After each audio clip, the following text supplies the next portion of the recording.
இவரால் அநேகர் எழுந்திருப்பார்கள். ஆமென் அப்படின்னு ஒரு தீர்க்க தரிசனம் சீமியோன் சொல்றாரு.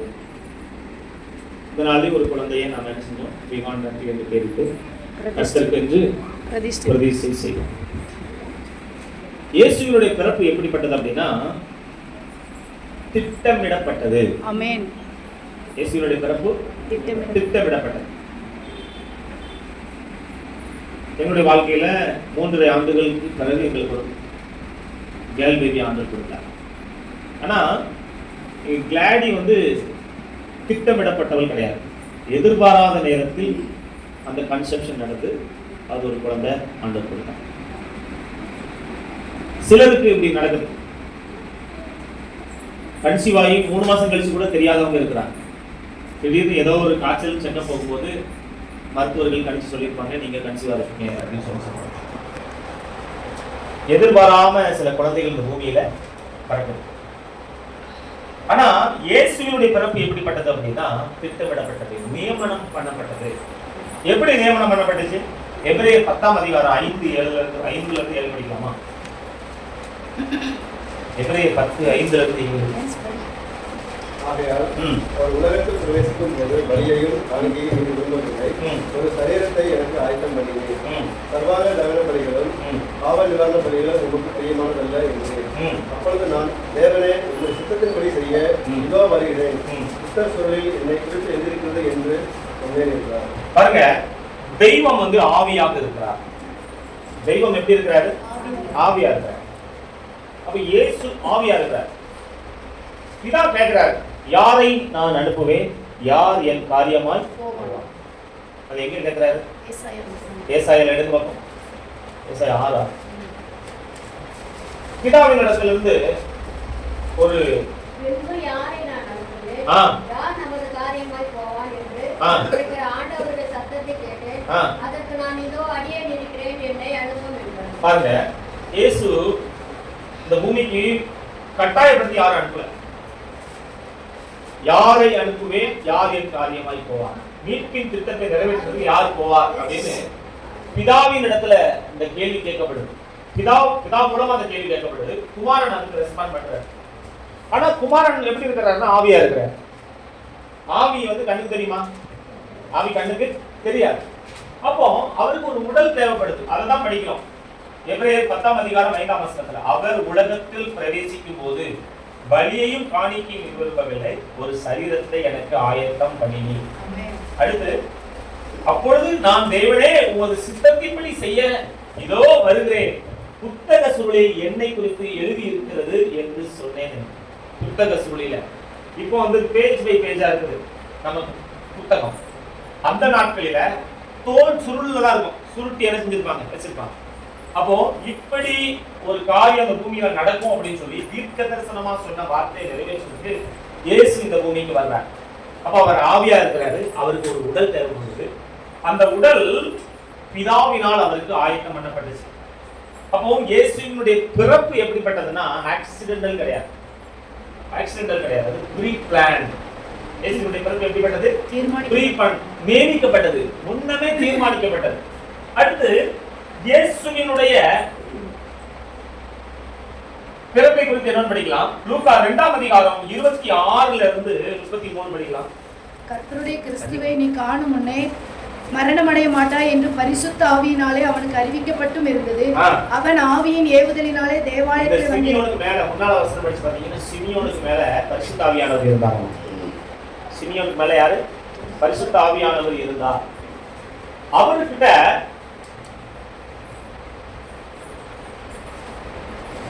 ஆவியானவர் சொல்லியிருந்தாரமா? என்ன சொல்லியிருந்தாரமா? கர்த்தராகிய கிறிஸ்துவை நீ மரணம் அடைய மாட்ட. வயசாயிடுச்சு, இன்னைக்கும் நாளைக்கும் இருக்கிற. ஆனா அவர்கிட்ட ஒரு வார்த்தை சொல்லி இருக்குது, உன்னுடைய மரணம் கிறிஸ்துவை காணும் முன்னே நடக்காது. எப்படின்னா, கிறிஸ்து அப்படின்னா அபிஷேகம் பண்ணப்பட்டவர். ஜீசஸ் அப்படின்னா ரட்சகர் அப்படின்னு. இயேசுனா என்ன அர்த்தம்? ரட்சகர். கிறிஸ்து அப்படின்னா அனாயிண்டட், அபிஷேகம் பண்ணப்பட்டவர். எதுக்கு அபிஷேகம் பண்ணப்பட்டவர்? இப்போ ஒரு ராஜாவா பட்டம் ஏற்றாங்கன்னா அவங்க தலையில எண்ணெய் ஊற்றி அவங்க மேல முடி சுட்டுவாங்க. அதுக்கு பிறகு அவங்க அபிஷேலி கிங் அப்படின்னு அனௌன்ஸ் பண்ணுவாங்க. அது போல இயேசு அபிஷேகம் பண்ணப்பட்டார். எதுக்கு அபிஷேகம் பண்ணப்பட்டார்? உலகத்தின் பாவத்தை சுமந்து தீர்க்க அவர் அபிஷேகம் பண்ணப்பட்டார். அப்ப பாருங்க, கிறிஸ்துவை காணும் முன்ன சாக மாட்டார் அப்படின்னு சொல்லி ஆவியின் ஏவுதலினால் தேவதூதன் அவர் ஆலயத்துக்கு வர்றாரு.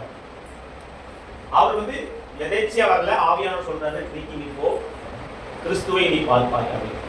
அப்ப அன்னைக்கு அவர் வர்றாரு. அதே நாளில இயேசுவை உள்ள கொண்டு வர்றாரு. உள்ள கொண்டு வந்தோடனே உள்ள இருக்கிற ஆவியானவர் சொல்றாரு, பாரு, இதுதான் அந்த குழந்தை, இதுதான் அந்த கிறிஸ்து. அப்போ அந்த குழந்தைய அவர் கையில வாங்கிட்டு அவர் நிறைய தீர்க்கதரிசன வார்த்தைகள் பேசுறாரு. அதுலதான் ஒரு வார்த்தை சொல்றாரு. என்ன வார்த்தை சொல்றாருன்னா, இவர் நியமிக்கப்பட்டவர். இவர் யாரு? நியமிக்கப்பட்டவர். மரியாதை சொல்றாரு, உன் ஆத்துமாவை ஒரு பட்டயம் இயேசு மரணம் அடையும் சம்பவத்தை நியமனப்படுத்தி ஞாபகப்படுத்தி சொல்றாரு. இவர் ஒரு நாள் மரணத்தை சந்திக்கும் போது உன்னுடைய ஆத்துமா அவ்வளவு வேதனைப்படும் அப்படிங்கிறத சொல்றாரு. அப்போ இயேசுவினுடைய பிறப்பு எப்படிப்பட்டதுன்னா திட்டமிடப்பட்டது. அப்ப 32ஆம் வசனத்துல படிங்க, 31 32. தேவரீர் சகல ஜனங்களுக்கும்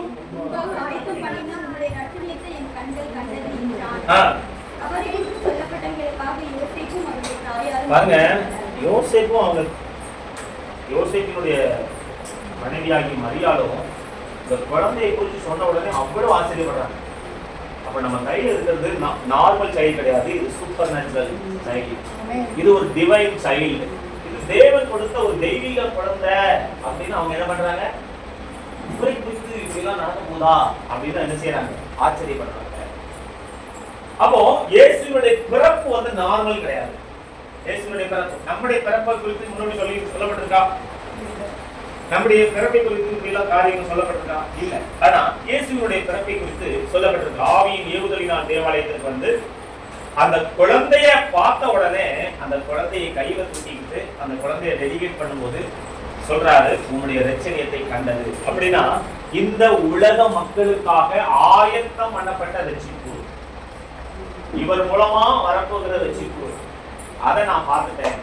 இப்பொழுது நீர் என்னை சமாதானத்துடன் போக விடுவீர் அப்படின்ற, இனி நான் செத்தா கூட பரவாயில்ல, இந்த பூமிக்கு வர வேண்டிய மீட்பை என் கண்கள் கண்டது. ஏன்னா அவர் ஆவியானவர் அவர் மேல இருக்கிறதுனால அவர் சொல்றாரு, ரட்சிப்பு வரப்போகுது இந்த பூமிக்கு, இந்த பூமிக்கு ரட்சிப்பு வரப்போகுது, இந்த பூமிக்கு ரட்சிப்பு வரப்போகுது, இந்த உலகத்துல ஒரு எழுப்புதல் வரப்போகுது, வயசாகிட்டே இருக்கு. அப்போ எப்ப வரப்போகுது எப்ப வரப்போகுது எப்ப வரப்போகுது எப்ப வரப்போகுது அப்படின்னு அவர் காத்துட்டே இருக்காரு. அவர் சொல்றாரு, இன்னைக்கு போ, நீ அதை பார்ப்பேன். அப்போ அவர் கையெழுத்துக்கு சொல்ல ரட்சணியத்தை என் கண்கள் கண்டார். அப்ப இயேசு எதற்காக ஆயத்தம் பண்ணப்பட்டவர்? இயேசு எதற்காக நியமிக்கப்பட்டவர்? இந்த உலகத்தை வெற்றிக்குள்ளாக்க, ரட்சகர் மீட்க, இந்த உலகத்தை விடுதலை கொடுக்க அவர் நியமிக்கப்பட்டவர். அடுத்து இயேசுவினுடைய மரணம். இயேசுவினுடைய மரணம் எப்படிப்பட்டது படிக்கலாமா? இயேசுவினுடைய மரணம் லூக்கா 9ஆம் அதிகாரம் 29 இருந்து 31 படிக்கலாம். லூக்கா 9ஆம் அதிகாரம் 29 இருந்து 31. இந்த வார்த்தைகளை அவர் சொல்லி 9:29. அவர் ஜெபம் பண்ணுகையில் அவருடைய முகரூபம் மாறிற்று, அவருடைய வஸ்திரம் வெண்மையாகி பிரகாசித்தது.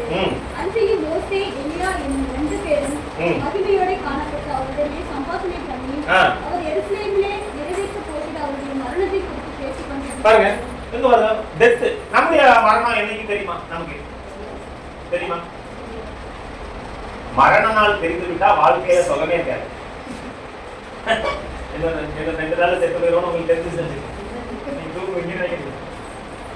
இங்க பாருங்க, எருசலேமில் நிறைவேற்ற போகிற அவருடைய மரணத்தை குறித்து என்ன பண்றாங்க? ஆவி மண்டலத்துல அவங்க பேசுறாங்க. அப்போ இயேசு தன்னுடைய மரணத்திற்கு முன்பே அறிவிச்சிட்டார். பிரதான ஆசாரியர்களாலும் மூப்பர்களாலும் காட்டி கொடுக்கப்பட்டு துக்கப்பட்டு பாடுபட்டு மரணத்துக்கு உட்படுத்தப்பட்டு மீண்டும் உயிர் தருவார் அப்படின்னு அவர் முன்னே சொல்லிட்டு இருந்தார். 3 முறை அவர் சொல்றார். நீங்க சுவிசேஷ புத்தகங்கள் 4 புத்தகங்கள்ல படிச்சு பாத்தீங்கன்னா 3 முறை சொல்றாரு. அவருடைய சீடர்கள்ல ஒருவர் சொல்றாரு, இப்படி எல்லாம் உங்களுக்கு நடக்கக்கூடாது அப்படின்னு. அப்போ இயேசுவினுடைய பிறப்பு மாத்திரம் திட்டமிடப்பட்டதல்ல, இயேசுவினுடைய மரணமும் திட்டமிடப்பட்டது. அப்போ அந்த ஆக்சிடென்ட் கிடையாது. நல்லாதான் நான் காலையில பார்த்தேன், சாயந்தரம் காணுனேன், இப்பதானே இந்த பேசிக் பண்ணாரு காணுனேன் அப்படின்னு நம்ம சொல்ல சிலருடைய மரணத்தை குறித்து சொல்றோம். இயேசுவினுடைய மரணம் அப்படி கிடையாது. இன்னைக்கு நிறைய நினைக்கிறாங்க, அவரை யாரோ பிடிச்சி அடிச்சு அவரை கொலை பண்ணி அவரை புதைச்சிட்டாங்க. ஆனா இந்த மக்கள் எல்லாம் அவரை தெய்வம்னு கூப்பிட்டு இருக்காங்க. ஒருத்தர் Facebookல போடுறான் 3 ஆணியை கொடுக்கறதுக்கு அவருக்கு திராணி இல்ல, அவர் எப்படிடா உன்னுடைய பாவத்தெல்லாம் மன்னிப்பாரு, உன்னுடைய சாபத்தெல்லாம் மாற்றுவாரு? கர்த்தரை அறியாதவர்கள் சொல்றதுதான். அவரை கண்ணை காப்பாற்றிக் கொள்ள அவராலே செய்யல, அவர் எப்படி உன்னை காப்பாற்றுவாரு? அப்படி கிடையாது. சிலுவையில் இருக்கிற கள்ளனும் ஒருத்தன் சொன்னான், என்ன காப்பாத்து, முதல்ல உன்னை காப்பாத்திக்க, உன்னையே காப்பாத்திக்க ஒண்ணு திராணியில என்னது எப்படி காப்பாத்துவ? ஆனா அதுல ஒருத்தன் மாத்திரம் நினைச்சு புரிந்து கொண்டான். இன்னைக்கு என்ன நினைச்சுங்க? அப்போ அவர் என்ன சொல்றாரு? இன்னைக்கு நீ என் கூட என்ன? அப்ப பாருங்க, டெத் இருக்குல்ல, டெத் ஆஃப் கிரைஸ்ட், இதெல்லாம் வந்து சும்மா நடக்கல. அது எப்போ அவர் வந்தாராம், புத்தக சூழ்நிலை எழுதி இருந்துச்சு. அப்ப அவர் பிதா பார்த்து சொல்றாரு, நான் போறேன் இந்த பூமிக்கு, எனக்கு ஒரு உடலை ஆயத்தம் பண்ணுங்கள். அவர் எப்படி பிறந்தாராம்? அவருடைய பிறப்பை குறித்து சொல்லப்பட்டிருக்கு. எப்படி சொல்லப்பட்டிருக்காமா? அவருடைய பிறப்பை குறித்து சொல்லப்படும் போது ஸ்திரீயினிடத்தில் பிறந்தவர். அந்த வசனம் படிக்கலாம். அவர் எப்படி பிறந்தவர்?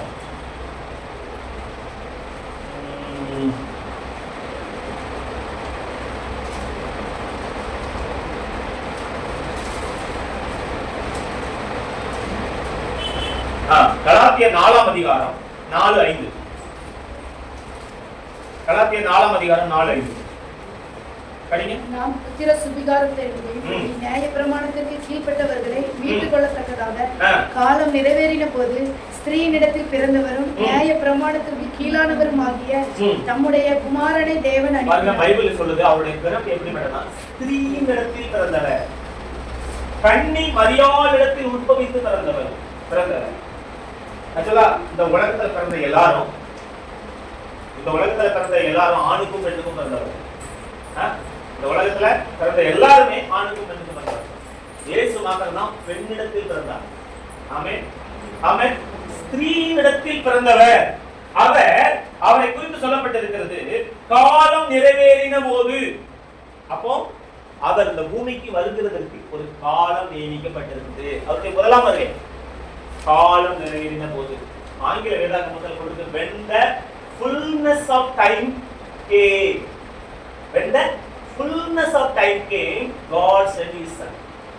தேவன் தம்முடைய குமாரனை அந்த பூமிக்கு அனுப்பினார். அசலா மல்கியா புத்தகத்துக்கும் மத்தேயு புத்தகத்துக்கும் இடையில 400 ஆண்டுகள் இடைவெளி. இந்த 400 ஆண்டுகள் தேவம் மனுக்குலத்துல பேசவே இல்லை. அப்ப டார்க்கா இருக்கக்கூடிய இறைவன் இந்த பூமியோடு மக்களோடு கூட பேசாம இருந்த காலத்துல எல்லாரும் எங்கிட்டு இருக்காங்க, மீட்பு வராதா, ரட்சிப்பு வராதா, விடுதலை வராதா? அந்த இருந்த காலத்துல ஒரு ஒளி வராதா, ஒரு வெளிச்சம் வராதான்னு இருக்கும்போதுதான் அந்த சிமியோன் இடத்துல சொல்லப்பட்டிருக்கு, கர்த்தராகிய கிறிஸ்துவை காணும் என்று என்ன சொன்னாங்க. இப்போ அவங்க எப்படி பார்த்திருப்பாங்க, ரட்சிப்பு வந்துருச்சு இந்த பூமிக்கு, இந்த பூமிக்கு சமாதானம் வந்துருச்சு, இந்த பூமிக்கு மீட்பு வந்துருச்சு, இவர் நியமிக்கப்பட்டவர். அப்போ காலம், அப்போ அவர் இந்த பூமிக்கு வர்றதுக்கு ஒரு காலம் குறிக்கப்பட்டது. கானாவுக்கு கல்யாண வீட்டிலேயே சொல்றாரு, என் வேலை இன்னும் வரவில்லை. அப்போ ஆண்டவர் ஒரு காலம் வரும்போது இந்த பூமிக்கு வர்றாரு. அவருக்கு ஒரு உடல் ஆயத்தம் பண்ணப்பட்டுச்சு. அவர் ஒரு காரியத்துக்காக நியமிக்கப்பட்டிருக்கிறாரு. என்ன காரியத்துக்காக நியமிக்கப்பட்டிருக்கிறாரு? மீட்பை இந்த பூமிக்கு கொடுப்பதற்காக, ரட்சிப்பை இந்த பூமிக்கு கொடுப்பதற்காக நியமிக்கப்பட்டிருக்காரு. அவருடைய மரணம் திட்டமிடப்பட்டது, அவருடைய பிறப்பு திட்டமிடப்பட்டது. பிறப்பு எப்படி திட்டமிடப்பட்டது? மரியாதையில் போய் சொல்லப்படுது. அப்போ அந்த அம்மா சொல்றாங்க, எனக்கு நிறைய அவமானம் வரும், ஒருவேளை மரணம் கூட எனக்கு வரலாம், ஏன்னா நான் ஏற்கனவே ஒரு புருஷனுக்கு நியமிக்கப்பட்டிருக்கேன்.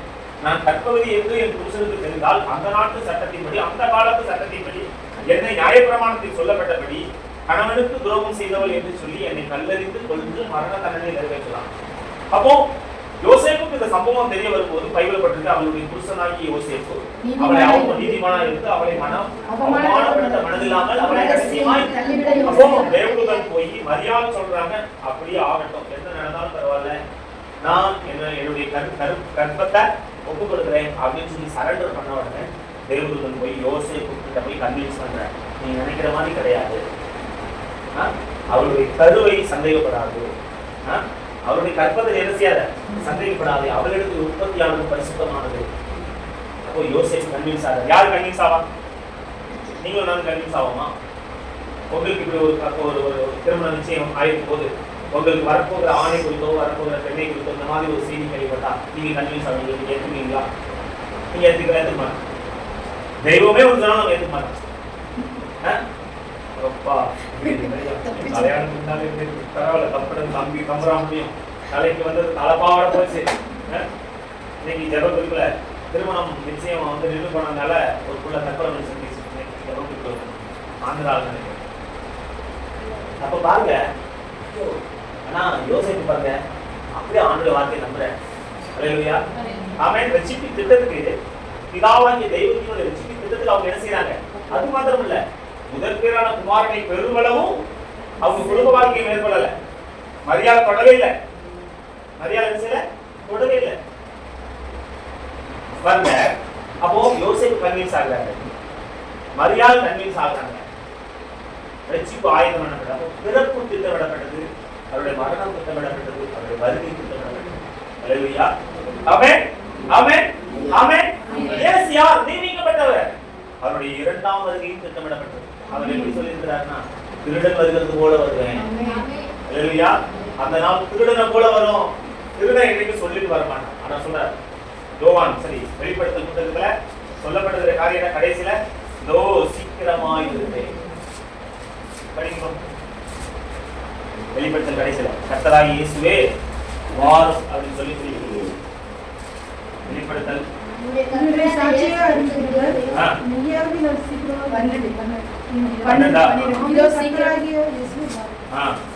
அப்போ என்ன சொல்லப்பட்டிருக்கிறது?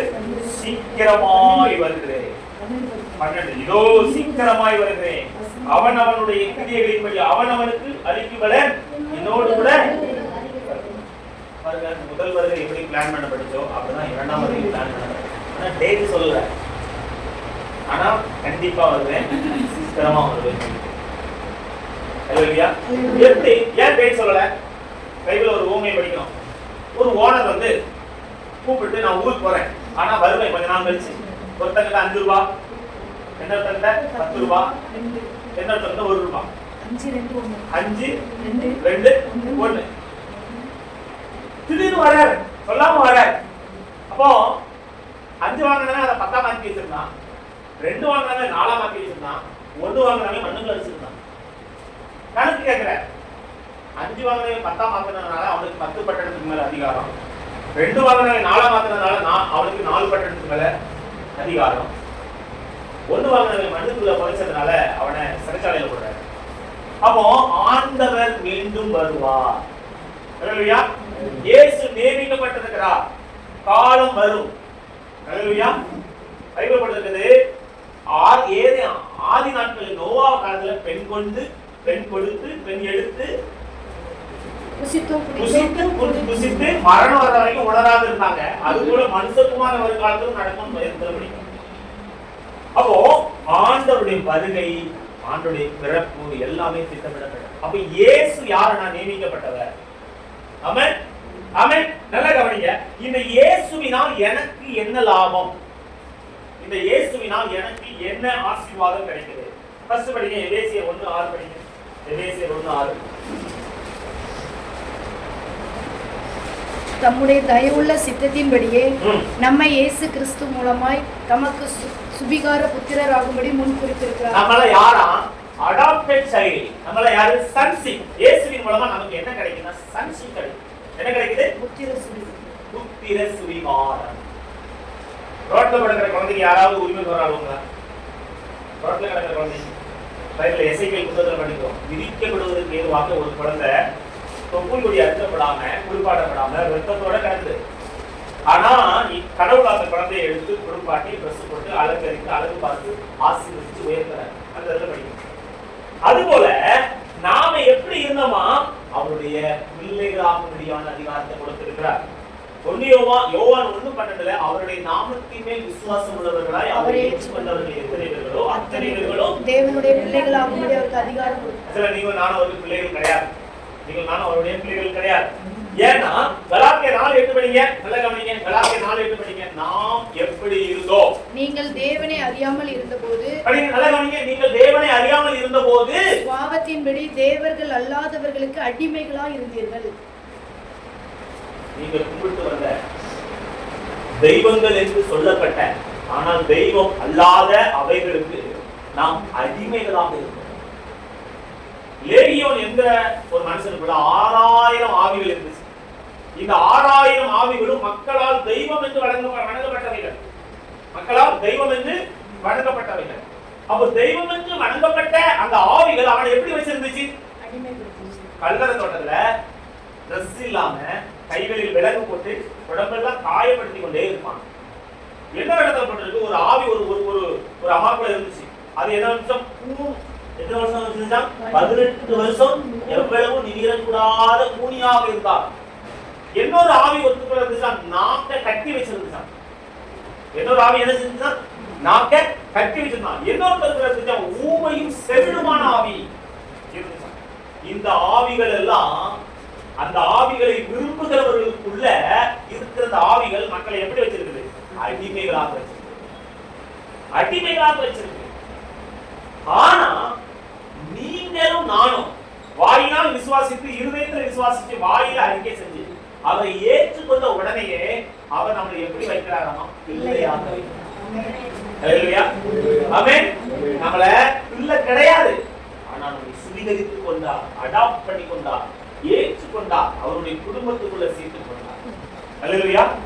என்னைக்கு ரூத் சொன்னாலோ உம்முடைய ஜனம் என்னுடைய ஜனம், உம்முடைய தேவன் என்னுடைய தேவன், 10 தலைமுறைக்கு விளக்கப்பட்டவள் ரூத். மோவாபிய குடும்பம் 10 தலைமுறைக்கு கர்த்தருடைய சந்நிதியில் உட்படவாகாது என்று விளக்கப்பட்டவர். ஆனா என்னைக்கு அவர் தீர்மானம் எடுத்தார், அவளை ஆண்டவர் சேர்த்துக் கொண்டார். எங்க சேர்த்துக் கொண்டார்? லூக்காவா 1ஆம் அதிகாரமா, மத்தேயு 1ஆம் அதிகாரமா? அவருடைய வம்சத்துல இயேசு பிறந்தார். அல்லேலூயா. எங்க சேர்த்தாரு? எங்க சேர்த்தாரு? இயேசுவின் குடும்பத்துக்குள்ள சேர்த்தாரு. அல்லேலூயா. பைபிள்ல 2 புத்தகம் பெண்களின் பேர்ல இருக்கு. அதுல ஒரு புத்தகம் ரூத் புத்தகம். ரூத் தன்னோட கூட சேர்த்துக் கொண்டார். பாருங்க, நம்முடைய முற்பிதாக்கள் வணங்கிய தெய்வம் வேற. ஆமென். நம்முடைய முற்பிதாக்கள் வணங்கிய தெய்வம் வேற. ஆனா இன்னைக்கு நாம் வணங்குவது அவரை வணங்குகிறோம். அல்லேலூயா. அவர் நம்மை எப்படி நடத்துறாராம்? பிள்ளைகளாக நடத்துகிறார். அல்லேலூயா. அடிமையாக நடத்துவது இல்ல. கோயிலை கொண்டா, ஆட்டை கொண்டா, மாட்டை கொண்டா, இதை கொடு, இதை பண்ணு, அதை பண்ணு இல்ல. அல்லேலூயா. அவர் நம்மை பிள்ளைகளாகும்படி நடத்துகிறார். இப்போ எபிரேயர் 4ஆம் அதிகாரம் 14ல இருந்து 16ல என்னன்னா படிக்கலாம். எபிரேயர் 4ஆம் அதிகாரம் 14ல இருந்து 16.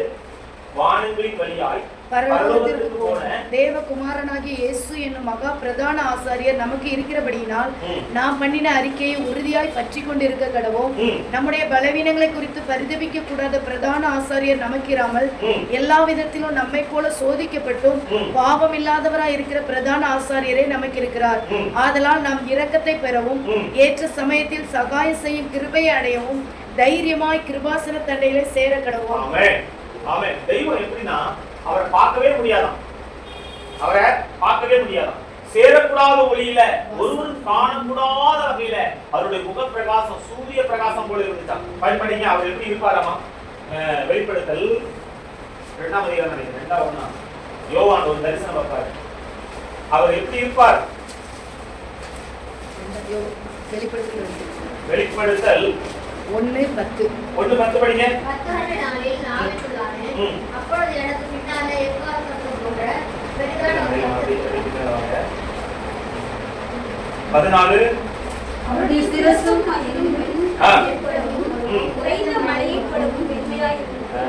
16 அவர் தமது வலது கரத்திலே 7 நட்சத்திரங்களை ஏந்திக் கொண்டிருந்தார். அவர் வாயில் இருக்கும் கண்ணும் கலப்பட்டையும் புறப்பட்டது.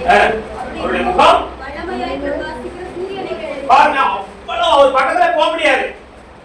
நீங்க பாருங்க, தெய்வங்கள் என்று சொல்லப்படுகிற அநேக விக்கிரகங்கள் வழிபடுறவங்க கற்ப கிரகத்துக்குள்ள போக முடியுமா?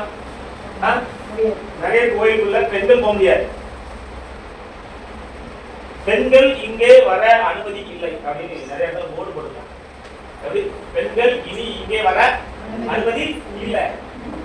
சில உயர் குலத்துல உள்ளவங்க, அதுவும் உயர் குலத்தில் உள்ள ஆண்கள் மாத்திரம் தான் அந்த தெய்வத்தை தொட முடியும், அந்த தெய்வத்துக்கு பூஜை பண்ண முடியும். அந்த தெய்வத்துக்கு இன்னும் ஒரு கேரளால இருக்கிற ஒரு குறிப்பிட்ட தெய்வம் என்று சொல்லப்படுகிற ஒரு காரியத்துக்காக கோர்ட்ல கேஸ் நடக்குது. பெண்கள் போலாம், கோர்ட்டு அனுமதிச்சா கூட பெண்களை விடணுங்கிறாங்க. பெண்கள் வரக்கூடாது, பெண்கள் வந்தா வீட்டு கட்டுறோம், இந்த சந்நிதி என்ன செஞ்சிடும், போகக்கூடாது போகக்கூடாது போகக்கூடாது. ஆனா இங்க என்ன பண்றதுன்னா அவர் உங்களுக்கு பிள்ளையா வச்சிருக்கிறதுனால நீங்க என்ன பண்ணலாமா? எபிரேயர் 4ஆம் அதிகாரம் 14ஆம் வசனத்துல தைரியமா கிருபாசன தண்டை போகலாம். ஆண்டவருக்கு ரெண்டு இருக்கிறது. ஒண்ணு வந்து சிங்காசனம், ஒண்ணு என்னது சிங்காசனம். சிங்காசனத்துல அவர் ராஜா கோலத்துல இருப்பார். அவருக்கு பக்கத்துல போனீங்கன்னா பொசிக்கிறீங்க. ஏன்னா அவருடைய முகம் சூரிய பிரகாசம் போல அவ்வளவு பிரைட்டா இருக்கிறார். அப்போ அந்த மகிமை பக்கத்துல நீங்க போக முடியாது. ஆனா கிருபாசனத்துல இருக்கும்போது கிருபை பொருந்தியவரா இருப்பாரு. அல்லேலூயா. ஒரு ஆட்டுக்குட்டியை தோட்டத்துக்கு போட்டது போல ஆமென். கிருபாசன தண்டையில இருப்பாரு. அப்போ நீங்க தைரியமா போகலாம். அல்லேலூயா. நீங்க தைரியமா போகலாம், அவர்கிட்ட தைரியமா போகலாம். அதான் சொல்லப்பட்டிருக்கிறது, தைரியமாய் கிருபாசன தண்டை சேர. அல்லேலூயா. அப்போ நீங்க யாரு? தெய்வத்துக்கு எந்த ஒரு ரெக்கமெண்டேஷன் இல்லாம டைரக்டா போலாம். இன்னும் சில கிறிஸ்தவத்திலேயே சில மார்க்கத்துல நீங்க தெய்வத்திட்ட போய் பாவ அறிக்கை செய்ய முடியாது. ஃபாதர் காதுல போய் சொல்லணும். அந்த ஃபாதர் போய் ரெக்கமெண்ட் பண்ணி அவர் உங்க பாவத்தை மன்னிக்கிறது சொல்லணும். அல்லேலூயா. டைரக்டா போலாம். அல்லேலூயா. ஆமென். ஆமென். தைரியமா போலாம். உங்களுக்கும் அவருக்கு இடையில எந்த ஒரு மீடியேட்டருமே கிடையாது. அல்லேலூயா. இதுக்கு பேர் தான் சன்சி. இதுக்கு பேர் தான் சன்சி. கிறிஸ்துவின் மூலமா உங்களுக்கு கிடைக்கக்கூடிய ஒரு பாக்கியம்னா தெய்வத்தை நீங்க நேரடியா நீங்க போகலாம். அடுத்து உங்களுக்கு கிடைக்கிறது என்னன்னா எபேசியர் 2:13 முன்னே தூரமாய் இருந்த நீங்கள் இப்பொழுது கிறிஸ்து இயேசுவுக்குள் கிறிஸ்துவின் இரத்தத்தினாலே சமீபமானீர்கள். பாருங்க, கிறிஸ்துவின் இரத்தம் உங்க மேல ஊற்றப்பட்டு உங்களுடைய பாவங்கள் எல்லாம் கழுவப்பட்ட பிறகு நீங்க இப்ப யாருன்னா friend of God. சொல்லுங்க. ஃபர்ஸ்ட் நீங்க யாரு? sons of God, daughters of God. சொல்லுங்க. sons of God, daughters of God. அடுத்து நீங்க யாருன்னா friend of God. சொல்லுங்க. friend of God. நீங்க ஒரு சிநேகிதன் ஆண்டவர்கிட்ட பேசுற மாதிரி, ஒரு நண்பன் ஆண்டவர்கிட்ட பேசுற மாதிரி தைரியமா பேசலாம். மனது திறந்து பேசலாம். ஆமென். அல்லேலூயா. இது எதனால கிடைச்சதுன்னா கிறிஸ்துவினுடைய இரத்தத்தினால். அல்லேலூயா. ஆமென். இப்போ நீ அடிமை கிடையாது. அடிமைனா கும்பிடுற சாமி. அடிமை எப்படி? கும்பிடுற சாமி. கால்ல செருப்பு போடக்கூடாது. தலையில தலப்பா கட்டியிருந்தா அதை எடுத்து இடுப்புல கட்டிக்கணும். கோல போடக்கூடாது. கையை எப்படி கட்டிக்கணும்? நேரா எடுக்க முடியாது. கும்பிடுற ஆனா இப்போ அப்படி இல்லை. பிள்ளைகள். அல்லேலூயா. நீங்கள் நான் யாரு? பிள்ளைகள். அவர்கள் அடிமையை நடத்த மாட்டாரு. பாருங்க, கையும் மையுமா ஒரு பெண்ணை பிடிச்சிட்டு வராங்க. எல்லாரும் சட்டம் சொல்லுது கல்லெறிஞ்சு கொள்ளணும்னு சொல்றாங்க. இயேசு என்ன பண்ணாரு? அந்த இடத்துல கிருபையை காட்டினார். அந்த பெண் விபச்சாரம் பண்ணது உண்மைதான். ஆனா சொல்றாரு, உங்களுக்கு பாவம் இல்லாத முதல்ல யாராவது கல்லெறிஞ்சாங்களா? யாரையாவது கல்லெறி விட்டார் ஆண்டவர்? திரும்ப சொல்றாரு, நீ தப்பு, அவன் பண்ண தப்பான நியாயப்படுத்த, ஆனா அவன் மேல கிருபை காட்டினார். ஆமென். அன்று சொல்றாரு, இனி பாவம் செய்வாங்க. அந்த பெண் திரும்ப பாவம் செய்வா. ஆண்டவருடைய கிருபையை அவ ஏற்றுக்கிட்ட பிறகு, அந்த கிருபையை பார்த்த பிறகு, அன்பை பார்த்த பிறகு, பிள்ளையா நடக்கிறத பார்த்த பிறகு அந்த பாவத்தை கடவுளையும் செய்யலாம். நீ பாவம் செய்யாத யாருக்கும் சொல்ல தேவையில்லை. ஏன்னா இயேசுவுடைய கிருபை. அல்லேலூயா. அப்போ ஆண்டவர் உங்களை எப்படி நடத்துறாருன்னா ஒரு பிள்ளையா நடத்துறாரு, சன்ஸ் ஆஃப் காட் நடத்துறாரு. அடுத்து உங்களை நண்பர்களா நடத்துறாரு. நீங்க தைரியமா போகலாம். முந்தி தூரமா இருந்தீங்க, ஒரு எஜமான் போல, ஒரு பெரிய தெய்வம்னா எங்கேயாவது இருக்கு நினைக்காதீங்க. தெய்வம் உங்களுக்குள்ள இருக்கிறார். அல்லேலூயா. ஆவியானவர் கூட உங்க கூட இருக்கிறார், சமீபமா இருக்கிறார். இயேசுவுக்கு பேரே இம்மானுவேல். அல்லேலூயா. இம்மானுவேல்னா தெய்வம் நம்மோடு கூட இருக்கிறார். யெகோவா ஷாலோம், யெகோவா ஷம்மா. ஆமென். நம்ம கூட இருக்கிறவர். அதனால சொல்றாரு, 2-3 பேர் நாமத்திலே எங்கே கூட இருக்கிறீர்களோ அங்கே அவர்கள் நடுவுல இருக்கிறேன். ஆகவேதான் சிலை இல்ல, ஒரு உருவங்க இல்ல. அவர் ஆவியாக இருக்கிறார், நம்ம கூட இருக்கிறார், நம்முடைய நண்பரா இருக்கிறார், நம்முடைய தந்தையா இருக்கிறார். ஜெபம் பண்ண சொல்லிக் கொடுங்கன்னு கேட்ட போது அவர் என்ன ஜெபம் சொல்லிக் கொடுத்தாரு? பரம் மண்டலங்களில் இருக்கிற எங்கள் எஜமானே அப்படி சொல்லி கொடுத்தாரா? எங்கள் பிதா, எங்கள் தந்தையே. ஆமென். அப்போ ரிலேஷன்ஷிப் எப்படி இருக்கு பாருங்க. ஆமென். அப்பா பிள்ளை போல. அதுதான் தெய்வம் நமக்கு கொடுத்த ரிலேஷன்ஷிப். அடுத்த ஆண்டவர் நம்மளை எப்படி வைக்கிறாராமா? வெளிப்படுத்தல் 5:9-10. வெளிப்படுத்தல் 5:9-10. தேவரீர் புஸ்தகத்தை வாங்கவும் அதன் முத்திரைகளை உடைக்கவும் பாத்திரராய் இருக்கிறீர். ஏனெனில் நீர் அடிக்கப்பட்டு சகல கோத்திரங்களிலும் பாசைக்காரரிலும் ஜனங்களிலும் ஜாதிகளிலும் இருந்து எங்களை தேவனுக்கென்று உம்முடைய இரத்தத்தினாலே மீட்டுக்கொண்டு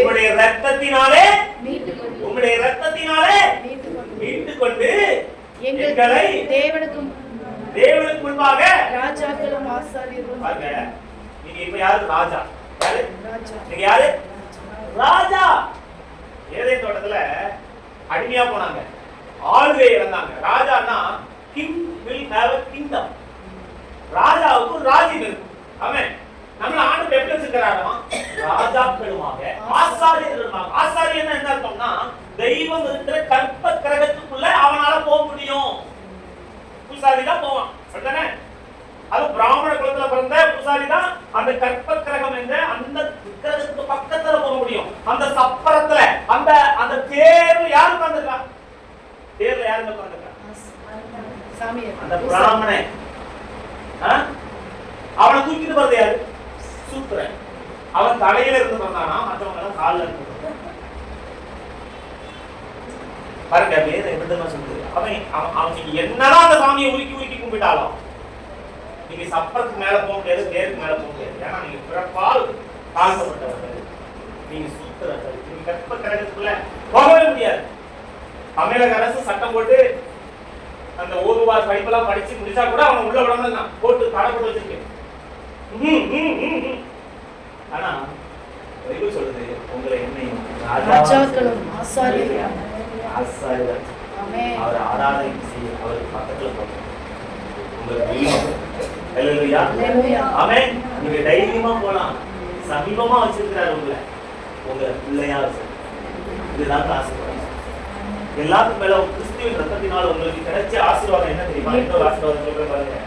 1 பேதுரு 18:19 உங்கள் முன்னோர்களால் பாரம்பரியமாய் நீங்கள் அனுசரித்து வந்த வீணான நடத்தை என்று அழிவுள்ள வஸ்துக்களாகிய வெள்ளியினாலும் பொன்னினாலும் வீழ்த்தப்படாமல் குற்றமில்லாத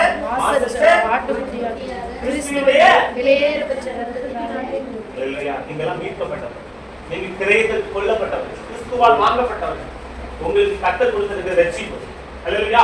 இந்த ரட்சிப்பை பணத்தை கொடுத்து வாங்க முடியாது. கடைசியா வாசிக்கலாம் சங்கீதம் 49:6-9. தங்கள் செல்வத்தை நம்பி தங்கள் திரளான ஐஸ்வர்யத்தினால் பெருமை பாராட்டுகிற ஒருவனாவது தன் சகோதரன் அழிவை காணாமல் இனி என்றென்றைக்கும் உயிரோடு இருக்கும்படி எவ்விதத்தினாலாவது அவனை மீட்டுக் கொள்ளவும் அவன் நிமித்தம் மீட்கும் பொருளை தேவனுக்கென்று கொடுக்கவும் கூடாதே. அவர்கள் ஆத்ம மீட்பு அருமையாக இருக்கிறது, அது ஒருபோதும் முடியாது.